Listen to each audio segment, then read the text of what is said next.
All right, welcome back, everybody. My name is Dan Johnson, president of the Wisconsin Motor Carriers Association, and I want to welcome you all back to the May episode of the WMCA podcast, The Road Ahead. We have a great show for you today. We are going to talk everything and anything legislative update, both at the state level and at the federal level, and we're very pleased to welcome in one of our partners from the American Trucking Associations. Well, I'll introduce her in just a minute.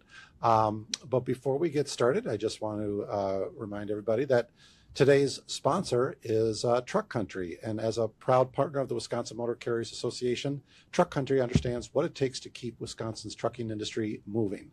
From industry-leading Freightliner trucks to expert service and one of the largest parts inventory in the region, Truck Country delivers the uptime carriers depend on every day. With locations across Wisconsin and 24/7 support, they're committed to keeping your fleet on the road and your business running strong. Learn more or find your nearest location at truckcountry.com. We've had a pretty busy legislative session, both at the state and federal level. And as you've all probably been watching over the last 12 or 14 months, the trucking industry has really taken center stage on many issues, and with good reason. We have a new FMCSA administrator, we have a new DOT secretary, and of course we have a new president. And the focus on the trucking industry has been, it's been breathtaking, quite frankly. There is a lot of good that's been done over the last 12 or 14 months, but we know that there's a lot more that needs to be done. And also in the state legislature here in Wisconsin, for those of you who don't know, I'm a registered lobbyist for the state.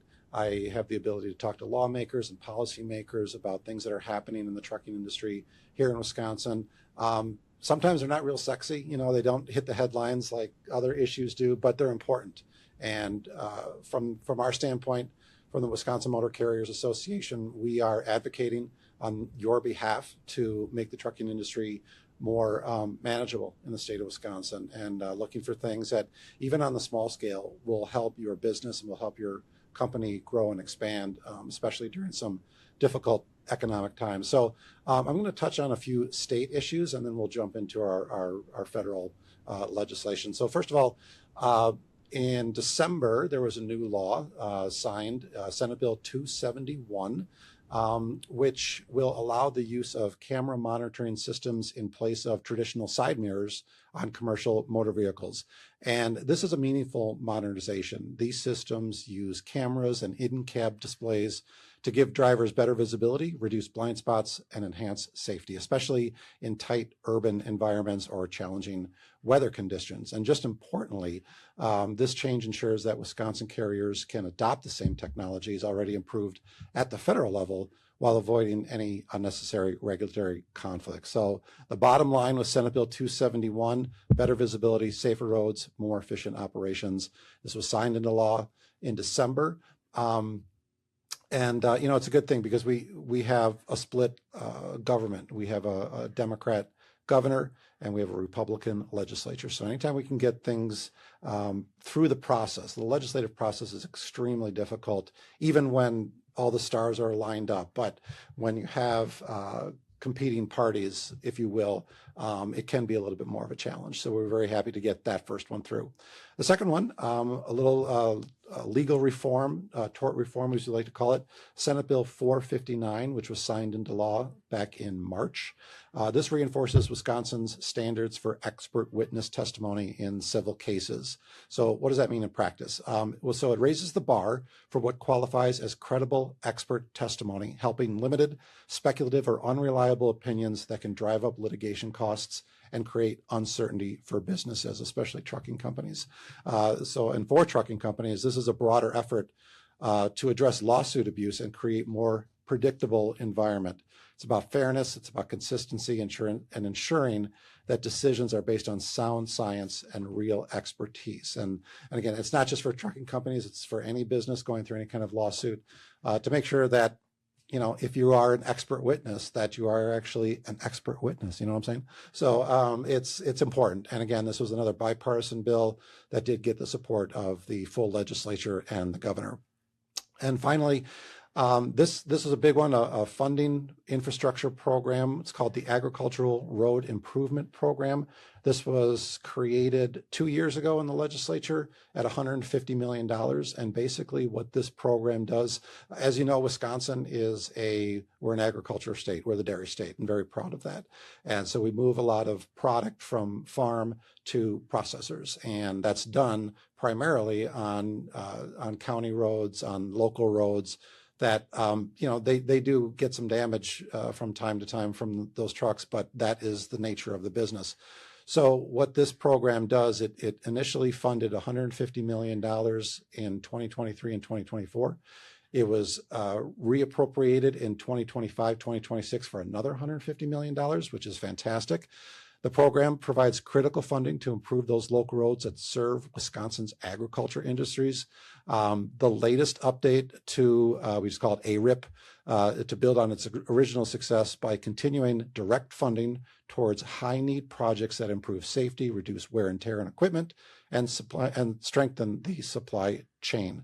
So for motor carriers, that means better road conditions, fewer delays, more efficient routes, especially in rural areas where that first and last mile connections are key.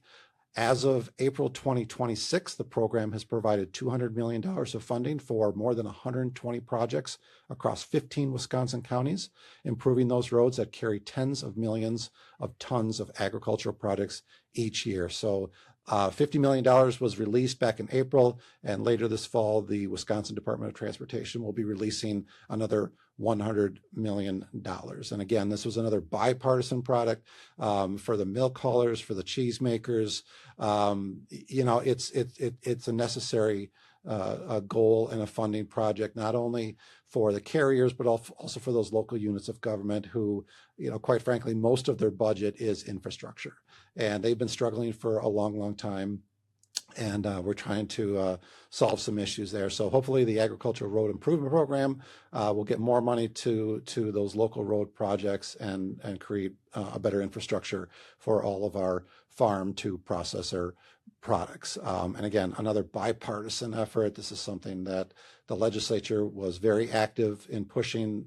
We at the Motor Carriers Association and the Milk Haulers Association, we're also very active in pushing it along with our partners in the cheesemakers and the Farm Bureau and just about anybody else who is in the agriculture industry to push this forward. So another great win for Wisconsin. So that's the Wisconsin update. We are going to now switch to the higher level, the federal level, where there's been no shortage of activity. And we're very pleased to have one of our good friends and partners from the American Trucking Association, Alex Rosen. She's joining us today from beautiful Washington, D.C. And I was just there. So I was there a couple of weeks ago with our Call on Washington. That's the Wisconsin effort to go meet with our legislators. So Alex, welcome to the WMCA podcast, The Road Ahead. Thank you for doing this with us. When I asked Alex if I could a favor, she immediately said yes. Yes, I didn't even ask what the favor was. She said yes, I'll do it. So we're very, very happy to get her in here. And so Alex, first of all, why don't you just introduce yourself and tell us who you are and how long you've been with the ATA. Wonderful. Thank you so much for the invitation. It's a pleasure to be here. My name is Alex Rosen.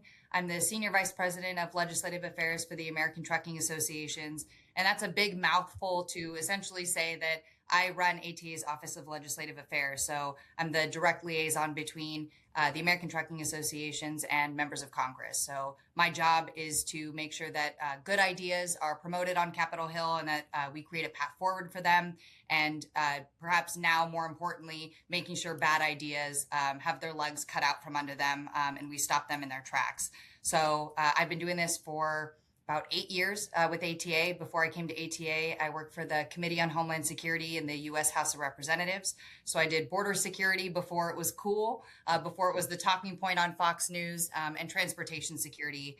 I personally find interesting the unique balance that must be struck with regulators to ensure expedited commerce while also ensuring maximum security and safety mitigation protocols. So that's what brought me to the trucking industry. There's no shortage of issues on Capitol Hill, but want to first quickly say Thank you to Dan for bringing your membership out to the Call on Washington program. It is hugely advantageous for us because I live in DC. I'm a part of the swamp, as they say, and I can speak legislative affairs to members of Congress. I know all the three-letter agencies, but it's a very different story when you have people back at home relaying the challenges that they face every day to supplement the bills that we're talking about on Capitol Hill. That's what really moves the needle. So your members taking the time and expense to share their stories with their entire delegation. It's a grueling day of going from meeting to meeting to meeting, right, sharing your stories, but it makes a huge difference because that's what gets the bills over the finish line. So thank you so much for leading the group and charging forward with that effort. And also congratulations on the wins at the state level. You said a little tort reform bill, and the hairs on my arm stood up because there is nothing little about tort reform. It is a very difficult hill to climb. So I guess I'm going to toot your horn and say what an amazing feat, especially with a divided legislature. It is nearly impossible, even with a uniform legislature, to go about this with a divided set of legislators. Really well done. That's a huge improvement for the industry. Making sure there's only expert witnesses available to or allowed to participate in legal proceedings is really going to reduce costs for the trucking industry. So great job, and thanks for leading that fight. Yeah, thank you, Alex. And for those of you who don't know, I mean, Call on Washington, about how many states do that each year, roughly? We're aiming for 50. I believe we had 38 last year. So we continue to break our own internal records. And as we continue to show the ROI, when you come in, good things happen, and we can demonstrate that through data. We're getting more folks to join. And we encourage folks to come out every single year because it's really important to stay in touch with your members of Congress and make sure that they think of the trucking industry first and foremost when something comes across their desk that could impact the supply chain. We want them to call you all first. And you coming in every year, make sure that happens. Yeah, and it's not, so when we were there, it wasn't just us. Minnesota was there and Kentucky was there. So, it is a good opportunity to network with other states, have that conversation with them and what's happening in their state, and exchange ideas and war stories and all that good stuff. But yeah, I mean, if the weather is great, which it was for us, by the way, it's fantastic. But if it's a little warm outside or a little cold, it can be a bit of a challenge. But it's definitely, the shoe leather is worth it. And just getting out there and meeting with our congressmen and even the staff people. I mean, the staff are great. And I mean, I'm a former staffer myself, and I know that staff they're the gatekeepers, right? And I mean, sometimes it is more important talking to staff than the congressman or the senator, even though they're extremely important. But some of it's a lot of glad handing, and some of it is educational. They just have to understand that, at least from our perspective, we don't feel that the trucking industry is a blue or a red issue. We just, especially here in Wisconsin, we're a manufacturing state. We make things and we have to move things, and it's as simple as that. And fortunately, we have, like in the Senate, Tammy Baldwin and Ron Johnson, both are very, very open and been very, very helpful with our efforts over the many years. So, it's something that I always hope that transportation does cross-party lines, and I think that's why we do have success here at the state level and even at the federal level. So, like I said, a lot of stuff going on.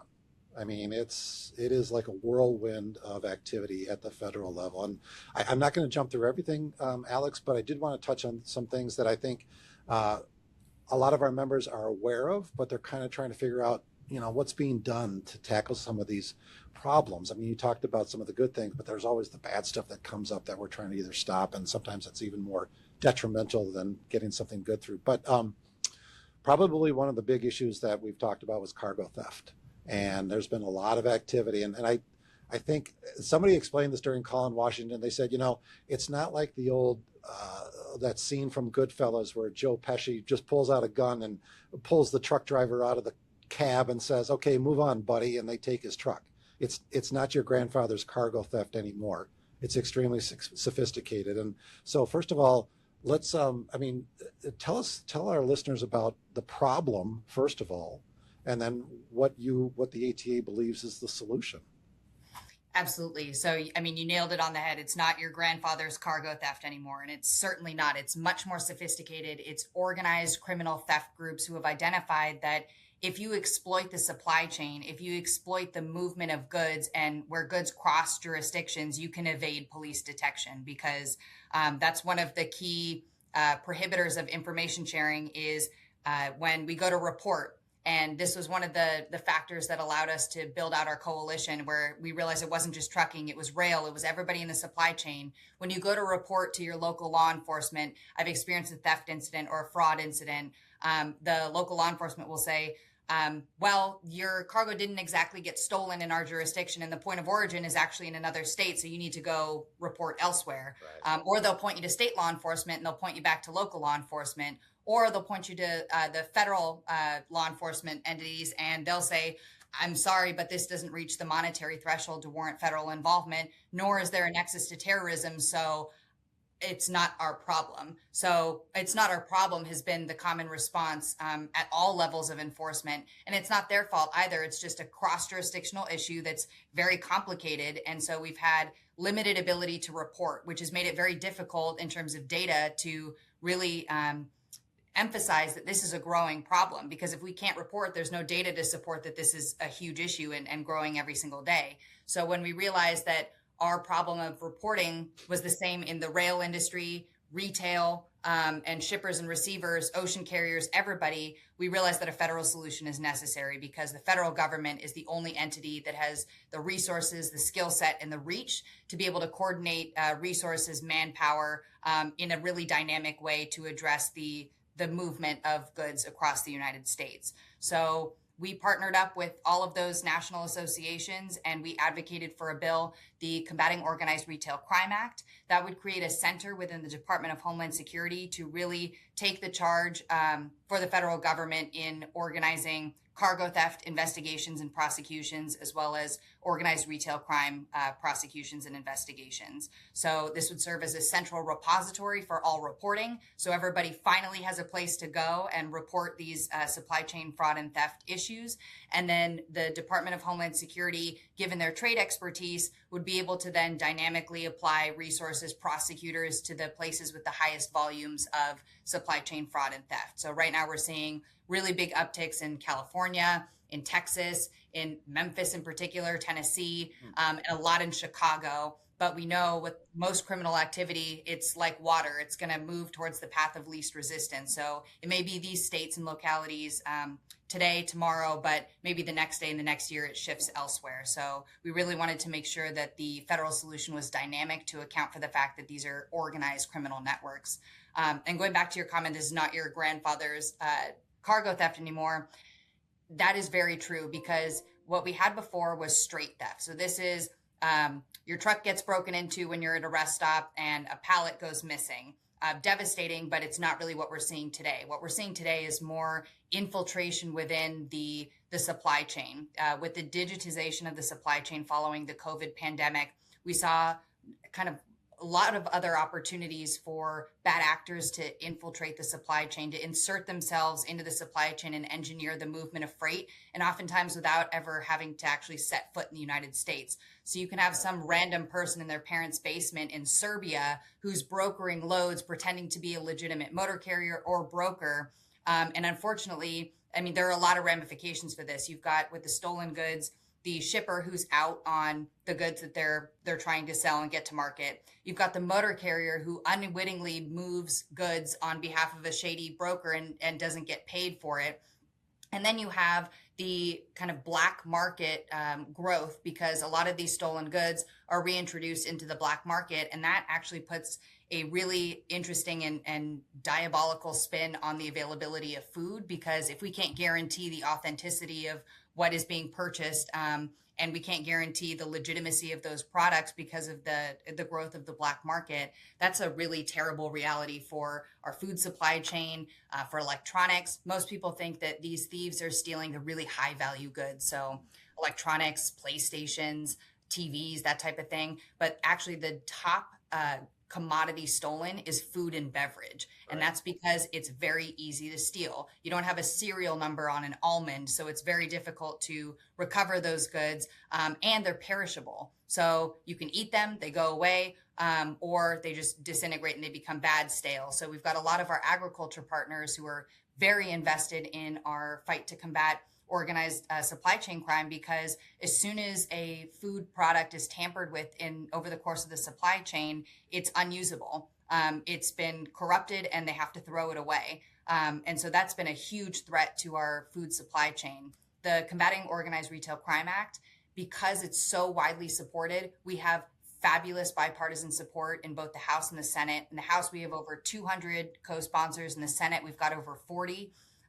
We think that this is something that can actually get done this year. And I'm the eternal optimist, so I'm always thinking there's a path forward.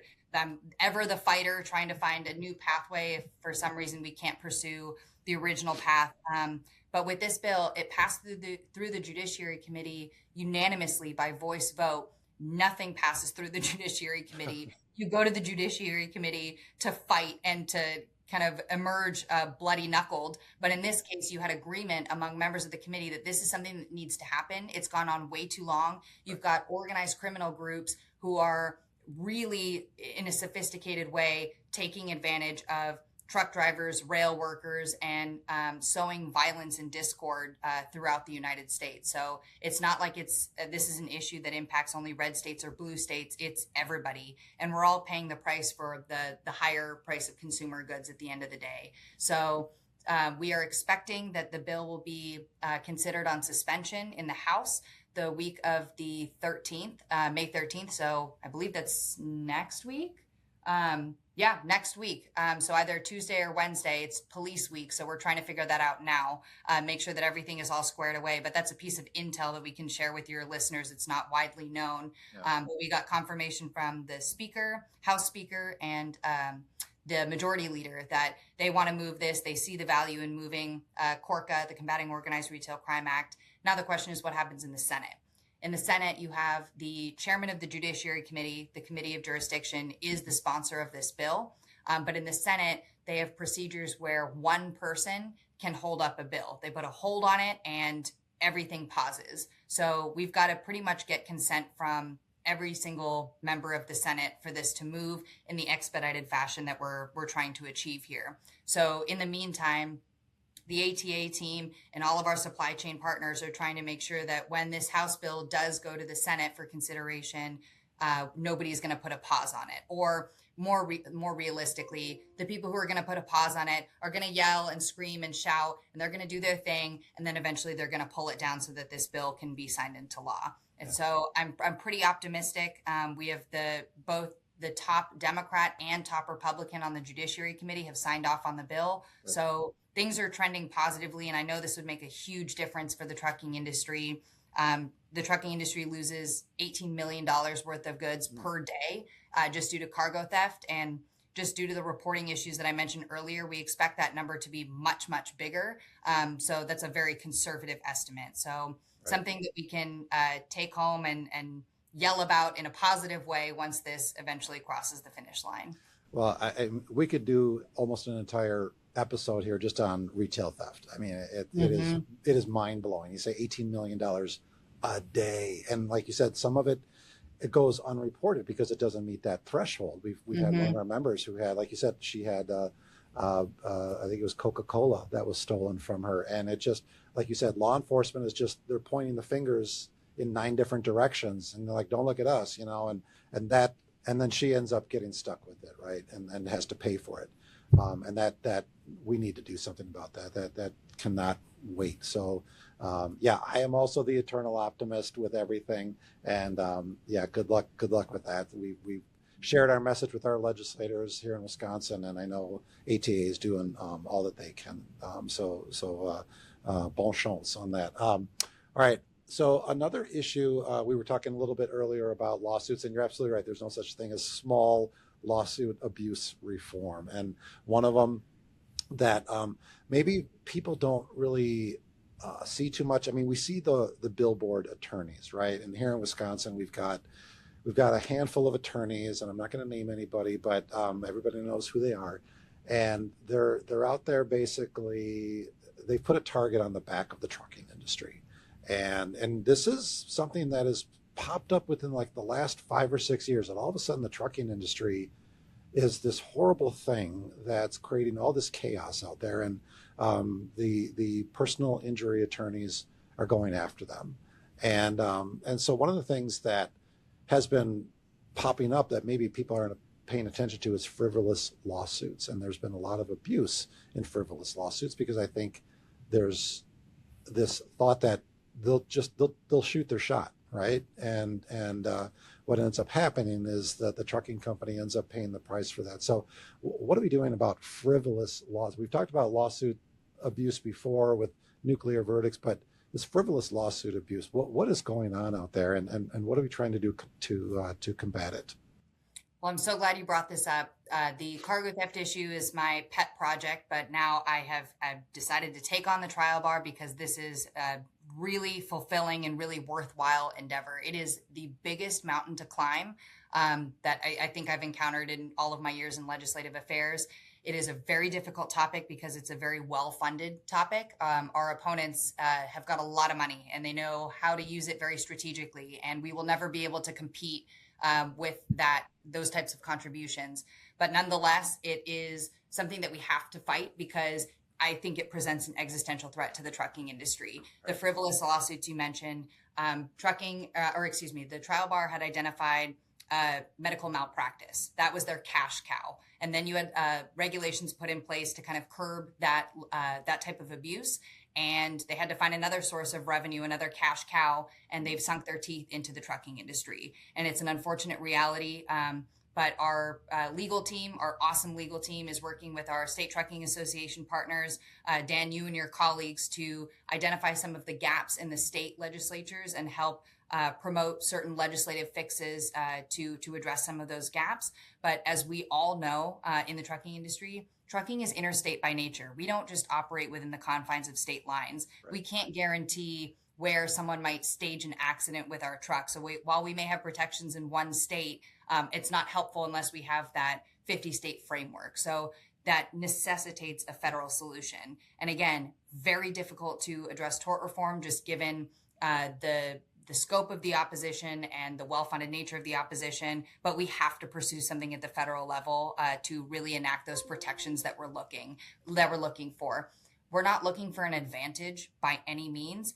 We are not seeking a way to make ourselves to get a more favorable position in court. We just want our fair day in court. And that kind of needs to be said at the outset. We currently have a big target on our backs because the trial attorneys and oftentimes criminal groups know that we have commercial insurance. So it's not that the trucking industry is uniquely dangerous. We're just uniquely profitable to sue. Mm-hmm. So the name of the game is get trucking into court, prolong that court proceeding for as long as possible, bleed out the trucking company, and force a settlement.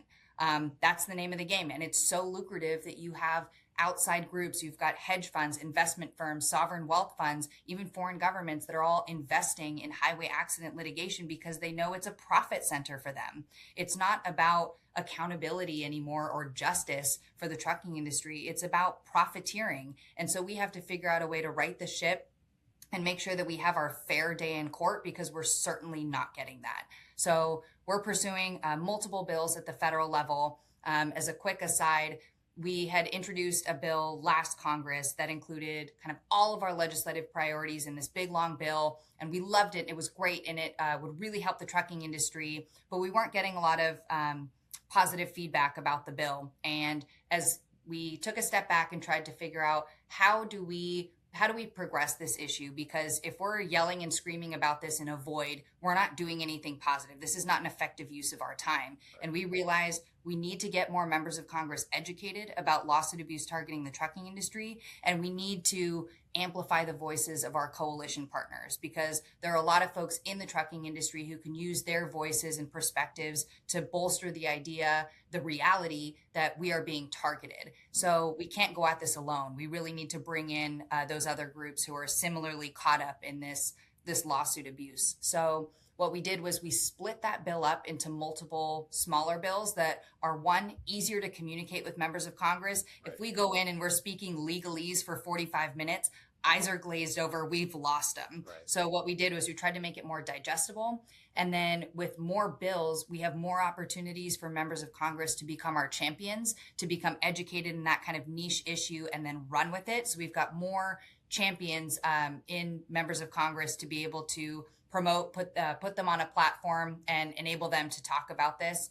And then we also have more opportunities for our coalition partners to weigh in. So one of the unique things here is we've become pretty close with the agriculture community because they're experiencing third-party litigation funding. And we found kind of strange and unlikely partners in very unlikely places, but in the best way possible. So I'm happy to run through those bills quickly if that would be helpful, or if you want to jump to other topics. Okay.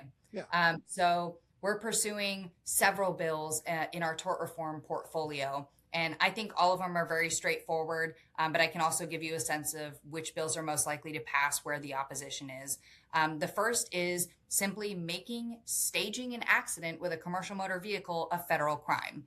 You would be shocked to learn that there are no repercussions for staging an accident with a commercial motor vehicle. Right. Best case scenario, motor carriers have this on camera. It's very clear that somebody intentionally brake checked in front of a truck and the case gets tossed out.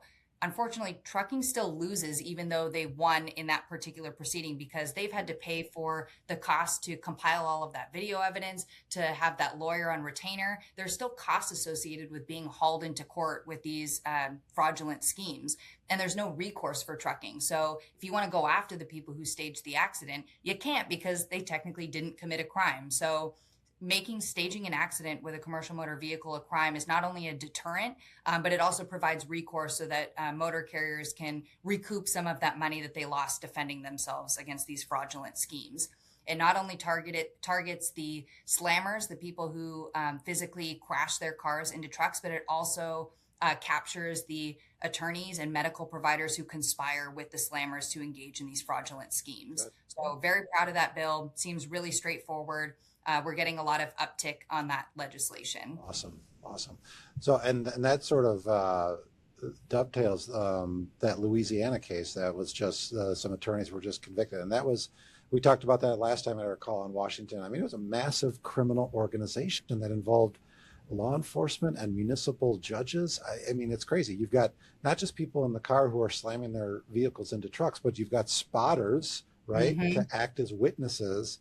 I mean, it is a very well organized, sophisticated crime organization because they just see dollar bills. And you know, the trial attorneys, they're creating this narrative that, you know, that they're getting millions of dollars from trucking companies, and you know, watch us get 10 million, 50 million, and people think, boy, that sounds pretty good. You know, I mean, why play the lottery when you can just, you know, get involved in a trucking accident and take our chances? So, yeah, I mean, that's some good work. So what else we got? We also have legislation targeting forum shopping. So I'm sure many of your members and listeners have experienced improper joinder tactics. So bring certain folks into a case just so that the trial attorney can forum shop and have this case heard in a very appealing and helpful venue. So the point of it not being to achieve justice or accountability, but so that they can achieve the biggest settlement or the biggest verdict out of that case. So we are really trying to target judicial hellholes here and ensure that in cases where it's a very, very high stakes litigation, that case can be heard in federal court where the rules of procedure are a lot fairer. So what this bill does, the Fair Trucking Act, it would remove certain cases to federal court if 3 conditions are met. 1, the matter involves interstate commerce. 2, the amount in controversy exceeds $5 million. And 3, in a case where 1 defendant and 1 plaintiff are from at least 1 different state. So it would create a new path for diversity jurisdiction. So we're not trying to move to federal court to gain an advantage. We just want to make sure that if the case is in the potentially the millions of dollars realm, the nuclear verdict, we want to make sure that the rules of procedure here are fair and that trucking has its fair day in court. Yeah. And, we use that term nuclear verdict, and of course that means something, obviously it's a nuclear verdict, but one of our members came up with another term. They call them hand grenade verdicts, which they're not as explosive as nuclear, but they do a significant amount of damage. And it's like, and this is, the thing, kind of like with the frivolous lawsuits, like you said, the trucking company gets dragged into court, they got to pay attorney's fees, and then it ends up getting thrown out. Well, they've spent hundreds of thousands of dollars, maybe even millions of dollars fighting this thing. And I think there was one company down in Texas, after 90 years, a family-run company, they just said, we're done. We've had enough of these bogus lawsuits coming at us, and they closed up shop. And I don't think people really understand like how detrimental that is to the supply chain, and that we can't allow that to continue. So we talk about nuclear verdicts, but we also got to watch out for those hand grenade verdicts. I like the hand grenade verdicts. I've also heard thermonuclear verdicts, so I'm going to use all of these. But so you mentioned an issue that's been really candidly difficult to discuss on Capitol Hill. So people will ask, well, if you're innocent, why don't you just go to court? Why don't you just run the course of the trial? I mean, you're not guilty. You have evidence to prove it. And what they don't understand is that the tactics that the trial bar uses bleed trucking companies dry. And so you're forced to settle irrespective of fault. So all of these inflated settlements give the impression that for some reason trucking may just be exponentially more dangerous than it was 10 years ago. But it's just the case that the forum, the trial is fundamentally unfair. And when you have expert witnesses who put the trucking company's entire history on display, irrespective of the actual case, it creates this scenario where to defend yourself, to prove your innocence, you dry up your coffers, and that's just unsustainable. So trucking is considered guilty before proven innocent, and that's just not how the judicial system is supposed to work. Exactly. Today's episode is proudly supported and sponsored by Truck Country, a Diamond Club Plus member of the Wisconsin Motor Carriers Association.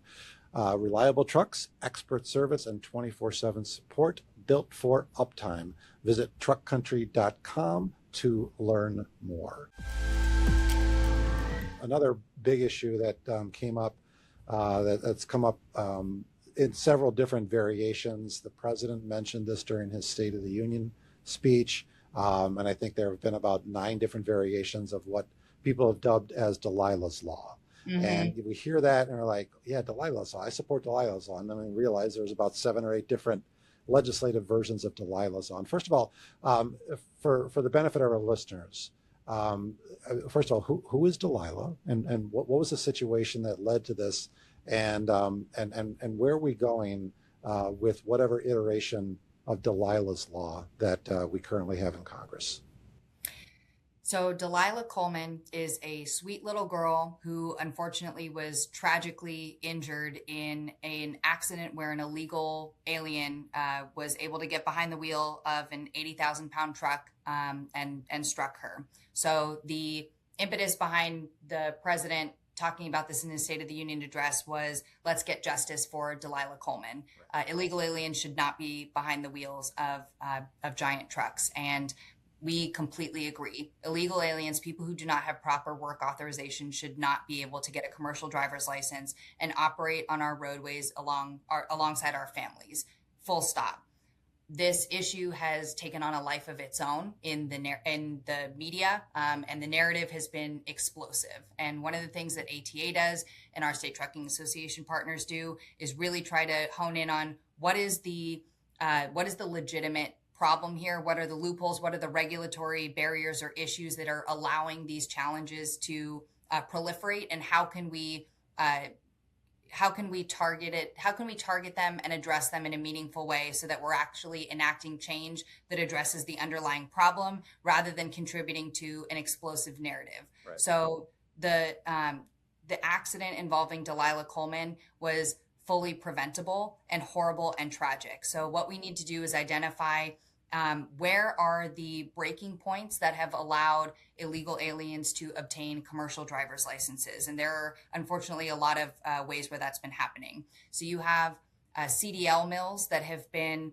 kind of like a pay to play. So pay us a lot of money and we'll give you a commercial driver's license. You're not getting the training and the testing necessary to demonstrate that you can operate safely on America's roadways.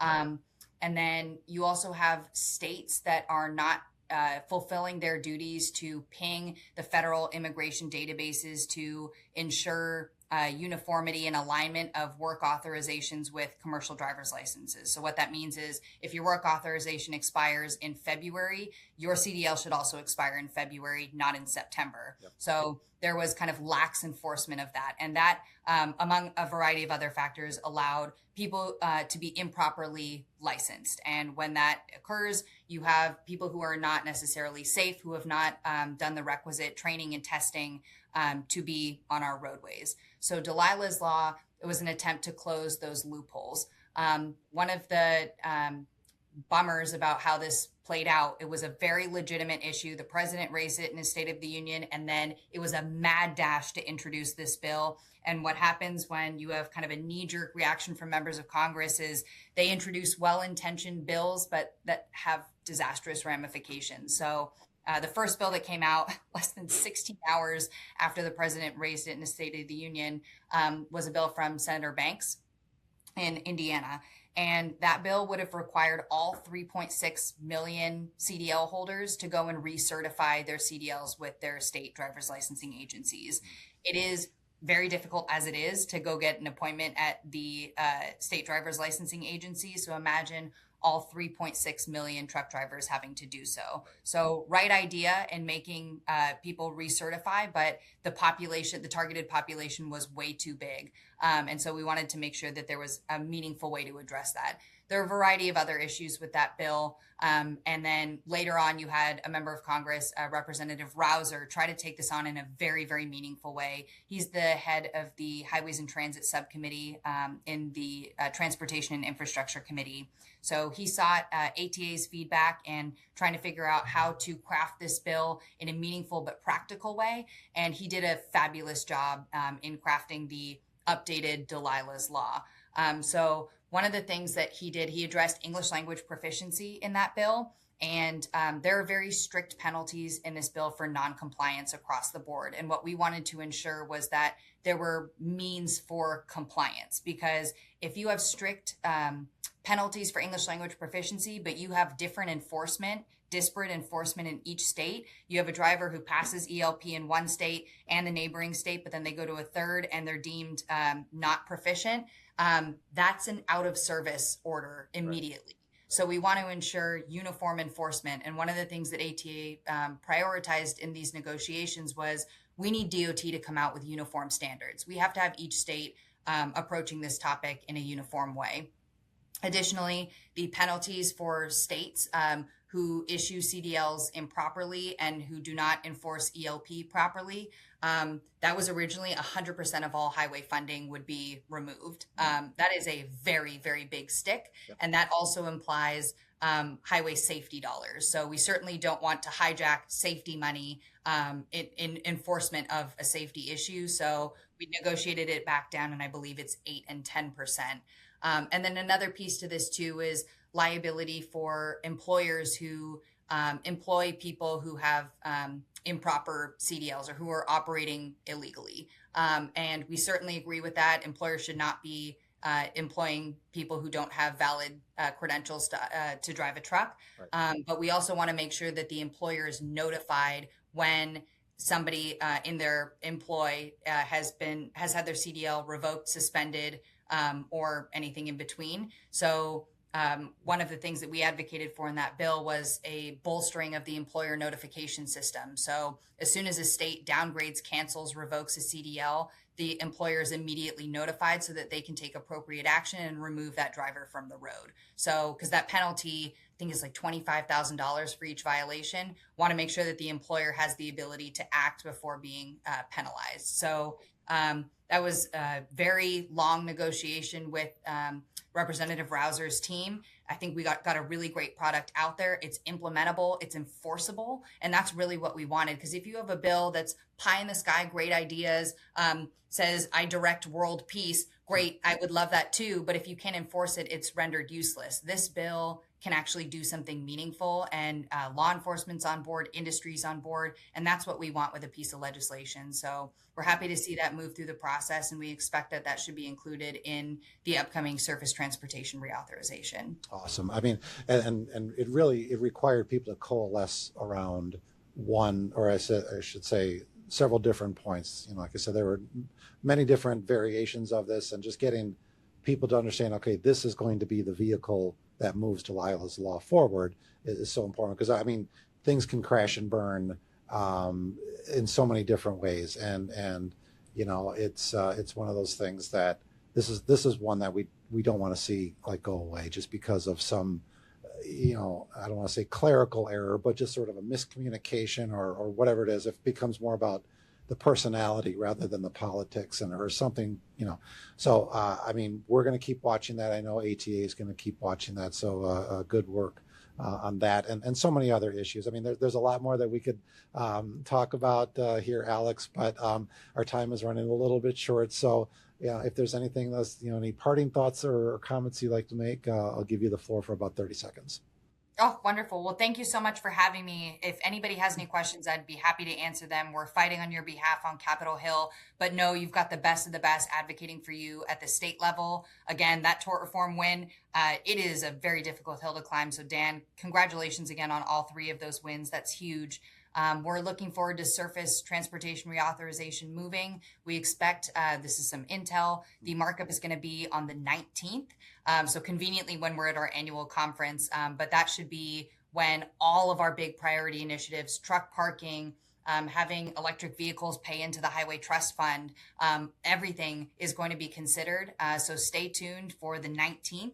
And we're excited to kind of keep the ball rolling and thank you so much for having me. Oh, you're very welcome. And thank you for everything that you all do and your whole team, Sean and Chris and everybody and Henry. I mean, they're just fantastic people to work with, to partner with. We do our call on Washington, very knowledgeable, and they help our Wisconsin people get through the process. That's Senior Vice President of Legislative Affairs with the American Trucking Association, Alex Rosen. Thank you so much, Alex. We are just going to wrap it up here, folks. We want to thank you for joining us here on the WMCA podcast, The Road Ahead. We are looking forward to our next episode, which will drop at the end of June, and we're working on some topics for that. And in the meantime, thank you again to our wonderful sponsor and our friends at Truck Country for taking care of us for this podcast. So until next time, I'm Dan Johnson, President of the WMCA. Thanks again, everybody. Have a great summer, and we'll see you again on the road ahead.